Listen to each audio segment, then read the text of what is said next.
floor for questions. Please raise your hand if you've got a question for one of the panel. You there in the blue shirt. And speak loudly. I'm curious if Sandeep is going to cameo at all or be at the show at all himself. Is Sandeep going to cameo on the show? We've talked about it a lot. Yeah. For a while I wanted to play the storekeeper, and I just keep finding actors that are better than me. For the most part. I mean, Chris Fairbanks I love. He's an amazing stand-up comedian, and I had to cast him in it. You know, I think it's really tough to wear too many hats. For me, I'm no Mel Gibson. I can't do that. You know, not yet. The whole acting and directing thing is difficult, I think. The show is so low budget, and you know, I feel like I don't want to split my focus too much. So I kind of, and directing is really my first love. So I wanted to really just focus on that and make sure it's awesome. But yeah, I mean, maybe down the road there might be. Not in this season, though. Just voice. I did the voice of Aquamentus in season 1, and the skeletons in season 1. So I had a lot of fun that way. But two yeah. of the skeletons. The third one was. That's right. The third one was Talon Jin. Next question. You in the back there. Tony, in the first season we saw a lot of your back, and you have a tattoo there, but I can't make out what it says. Oh, What is the tattoo is the question. yes. It's not on my back. It's on my shoulder. You want to Show it. Show your tattoo! From Hunger 3.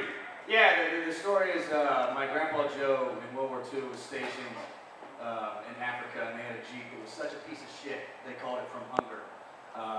Then in his later years, he got a boat called From Hunger 2 that my two brothers and I used to go down the Ohio River and watch him drink beer while we fished for catfish with salami.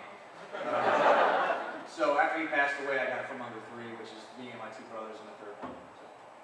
Yeah, that's nice.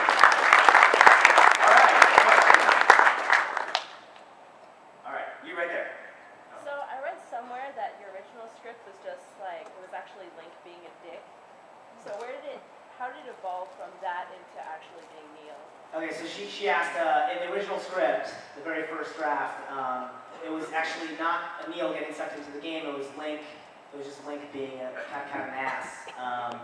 And yes, that was the original script, and it was actually not until we were, it was a week outside of shooting. It was a week before we were going to shoot the first day that I don't know how it really came to me, but I was like, you know, it should be really an everyday normal dude getting sucked into this game, and it should be kind of, you know, Alice down the rabbit hole. And as soon as I had thought that, I rewrote the script. But I had the constraints that we'd already made the costumes, we'd already secured the locations, we had already gotten the actors, so I had to keep all that the same essentially, and just change it, you know, from Link to Neil. But a whole bunch more humor came out of it, and I was just like, this is way better. I mean, just to have the perspective of someone who's an everyman, getting just totally lost in this world, I thought would be so much funnier. So I don't know, it just kind of struck me like a bolt of lightning a little bit. Cool. You had a question up here. I'm wondering, Sandeep, I'm curious if you plan to add any English captioning to it, because as a deaf person, I would like to laugh with everyone else. I also have other deaf friends who watch and play the game, so I'd like them to enjoy it too. That's a great question, and yes, I need to do that. I'm sorry, I should do this now. Yeah, no, we've actually, it's just been such a flurry trying to get season 2 together that, you know, that's total oversight, I suppose. I don't have a good answer for that. But we actually have, not just English, but a bunch of our fans from around the world have volunteered to caption it in a bunch of different languages. And just kind of getting all the logistics of that together has been even difficult. So hopefully very, very soon we will have that out. All right. But thanks for reinforcing that. Is this season going to be more about Neil going back and forth between the Lake world and the Zelda world and the real world? No, so, well, the original, originally that's just like a flashback to how he got into the game. So he's not going to be doing a lot of back and forth. He's in that game and he's stuck. Okay. So, no. Green shirt over there. Oh yeah, I just just want to know, as the show grows and gains more support, more fans, are you going to go back to expanding on the levels, like giving more coverage to those? Because I love those moments with like the dungeon monsters, like the skeletons and the boomerang guys. I just want to know if you're going to cover more of that stuff. I mean, if we have the opportunity, I would love to. I mean, when we were writing it, at first we wanted to like go through 2 and 3 and 4 as many levels as we can, but we also knew we only had so much time to try to kind of progress the story, and we had so many ideas of how we kind of wanted to open up the world more and let you kind of see some of the other bad guys. So Yeah, I think, you know, for us, I didn't really want to go level by level by level. I just think that would have kind of gotten repetitive. And so a fun way to get through 2 levels I thought was a musical. You know, I just thought that would be a fun way to do it. It was great, by the way. It was hilarious. Oh, thanks.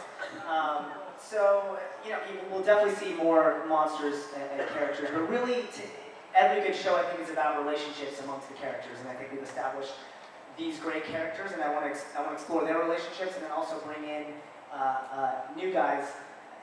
Episode 4, as you saw at the end of episode 3, you see that he finds a pub. There's no pub in the original Legend of Zelda, and so we kind of expanded upon that world a little bit.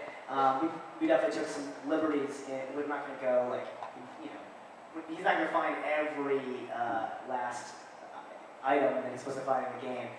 It's more about the spirit of it. So. We have time for one last question. Bald gentleman right there. First, I just want to thank you. Hey. Oh, am I wrong? I thought he was perfect without hair. I thought you were referring to me. So We never first, see your I face. just want to mention how hilarious it is to see a sign language person translate things like finger cups.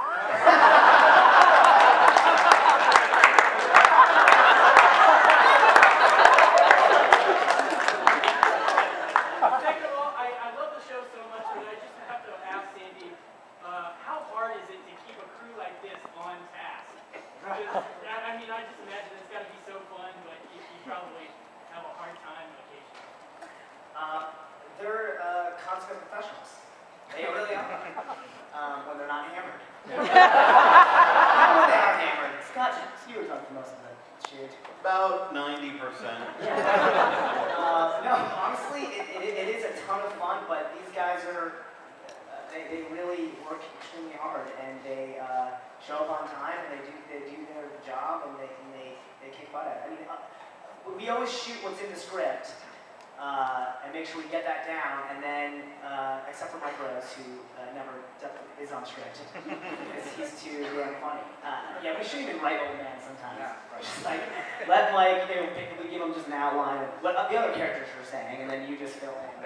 They write. Yeah, we do, but we always make sure we schedule in enough time so that we can play on set and find the gems, you know, the stuff that we didn't write or think of ahead of time, because there are always those things. We could have a spin-off show probably called the Wiz Road and Gannon Show with all the improvising Scott and Eric did. Yes, that's true. They just go off. Cool, we'll look for that on the DVD. Big round of applause for everybody here.